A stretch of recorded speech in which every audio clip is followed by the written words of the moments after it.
Hey, Blended Family Nation, Dan Snell, we're back with yet another great program as we're growing the programs, experts, and people that you're going to find. Hey, there's somebody just like me. Today, our guests are Ben Trillo and Jill Curtis, and they are on a journey to a blended family. There should almost be a song for that. The Journey to a Blended Family, because that's going to be the name of their show. We're going to have them on regularly talking about different issues. And so let's get started. So let's get to know Ben and Jill. Why don't we start out? Ben, tell us a little bit.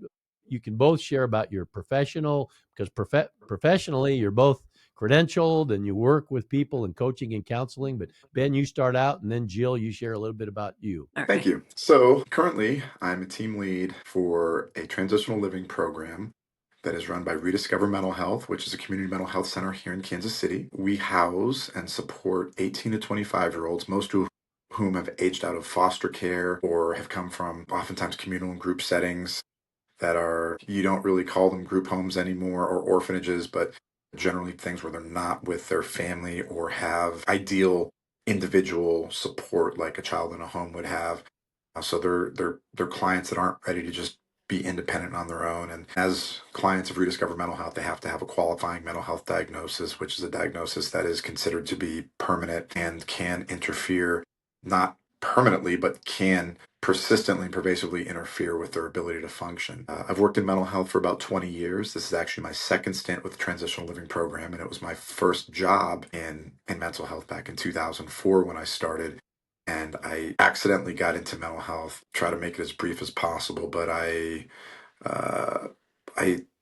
used to skate professionally, and I used to work at a summer camp, and I had a kid assigned to me who the staff was like, yeah, we know you're good with kids when they're struggling. We've got a kid coming who's on the spectrum. His parents are really concerned about him. They think he's going to do okay, but he just needs someone to kind of like be there. And it was such a unique experience that when I returned back from Wisconsin, where this camp was, this skate camp, I actually, at the time I was studying, I was working towards my bachelor's in communications with an emphasis in broadcast journalism. Thought I was going to work in sports talk radio, and I was actually interning and working at Entercom Broadcasting here in Kansas City with some of their stations. And I took an overnight job working in the transitional living program, and it changed everything. I changed my major to psychology, ended up getting a bachelor's in psychology, and found what was meant to be my career. It's working in mental health can be really difficult, but it's one of those that's really, really rewarding, even if you're never recognized, even if you're never called out for doing good work. When you see someone do well, that's the reward in itself. And knowing that you've changed people's lives is really important. And, coming from some instability and some issues growing up in my own life, it feels really good to give people an opportunity to grow and heal and get into that mindset of I can be better, I can grow, I can make more of myself, which is kind of something that I've adopted and perpetually worked towards increasing and working on for the last 20 years. Wow. That's fascinating. So you were like figure skating? No, Figure skating? rollerblading, like the stuff you used to Oh, see in the X rollerblading. Didn't Games. know what Yeah. kind of. So the athlete in you is also fostered. Tell us about. I believe you have two sons. One is a budding college athlete to be, and now still in high school. But tell us about your two boys. Yeah, I've got two sons who one is 13 and in seventh grade, the other's 15 and in 10th grade. The older one, who you mentioned, he's already being recruited by several Power Four schools. This year, he's been on the field almost every down on offense, has produced and done really, really, really well. And the most exciting part about it is his success directly correlates to him learning how to work hard for himself. I mean, he's always been a good athlete and he's always put in effort, but he's learned how to work hard for himself. And it's a whole conversation for another time, which hopefully we get to touch on. Is there's always parts of like, oh, was I too mean? Was I too hard? But at the same time, I push him in such a way that he values hard work. He knows how to work hard for himself, and he loves what he's doing. And it's great when you can get a child to that point, and like it's just Yeah. it's so rewarding. That's fantastic. Thank you, Ben. That was great information. And it's journey to a blended family. You and Jill are going to have a great team with your background. And we're now going to hear Jill. Go ahead, tell us a little bit about Jill Curtis and professionally and personally. Okay. So I am a licensed professional counselor, and I have my own practice. I too have been in mental health for about 20 years as well. And I am I have a lot of work with couples, individuals, families who are blended, and I grew up in a blended family as well. And now I get to partake in another blended family of my own. So Yeah, this is exciting. The journey. I gotta get some theme music for you guys. there you go. Journey to a blended Yes. family. You guys good.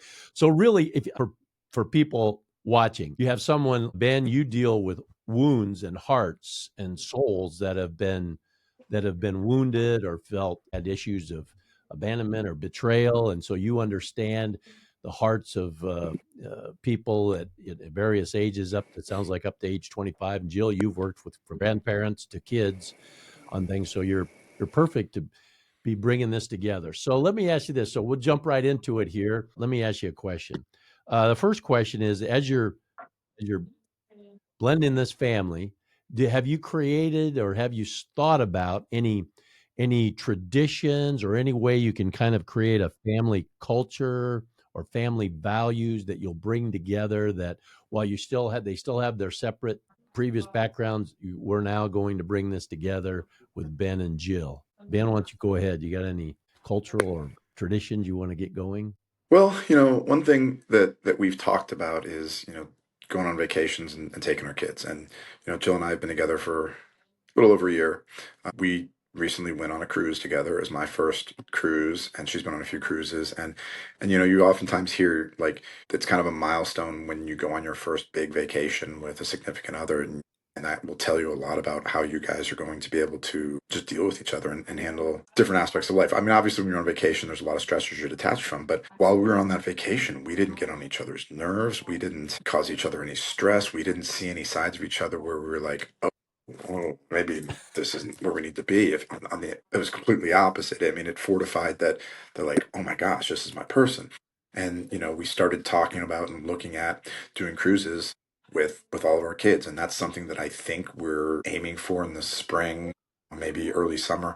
But we want to do that with our kids, and we want to do that, one, because we want to do fun things with them too. But I think we also have a mind towards like establishing these traditions. And that said, one of the other things that's already kind of has the framework in place that I want to build on is Jill's house, where I just moved into. She lives with her mother, and her mother, we're refinishing the basement, and it's turning into an in-law suite. And then her son, who's 27, still lives there, and she also has an old cottage which we've talked about renovating, and maybe working something out so that her daughter and their significant other end up moving in there at some point. And we've always talked about making this home a place where all of our kids, whether they're 20, 25, 40, whatever, have a place to come back to, whether it's short term, long term, or they come for the holidays. We want it to be a place that feels like home. We want it to be a place that feels like safe, supportive, and and and just someplace they want to be. And that's something I think we're both. I mean, we're still figuring out the details of it, but we're both on the same page with these concepts. And it's I think because of the people that we are, it's something that we kind of want to do. And then I also think looking at economic factors and just the way the world works now, it's not that easy to just go out, venture on your own, and get a place to live that meets your, I wouldn't say needs, but meets your wants, and is really, you know, getting your money's worth. It's hard for people to do that nowadays. Yeah, wow, that's powerful because if you look at historically society when families were closer together like that, I mean, you got that generational strengths there across up and down the age, that's when families were stronger. And it seemed like in society, everybody wants to move out of the house and be apart and move to a different city. So that sense of what you just said is, hey, hope, I call it hope has a home. I had a lady call me out of the blue and say, "Hey, with USABFA, I feel like hope has a home." And so for your children, hope has a home or a safe place that they can go to. Jill, Well, anything you want yeah, to add? Ben said on everything that. he said is spot on. One thing that came up for me when he was talking, though, is he's been really, really welcoming, inclusive of all of our kids. And that was something that was huge for me when I met him.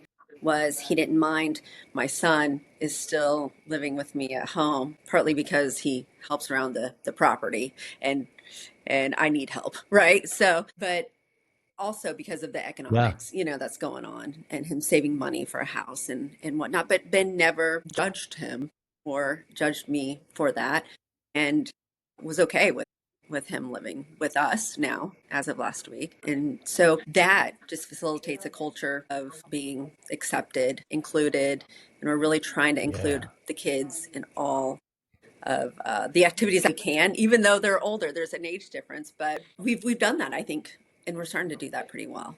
That's a powerful word for whether you're 5 years old or 50 years old or whatever age, is acceptance. And what you guys are doing is you're accepting each other.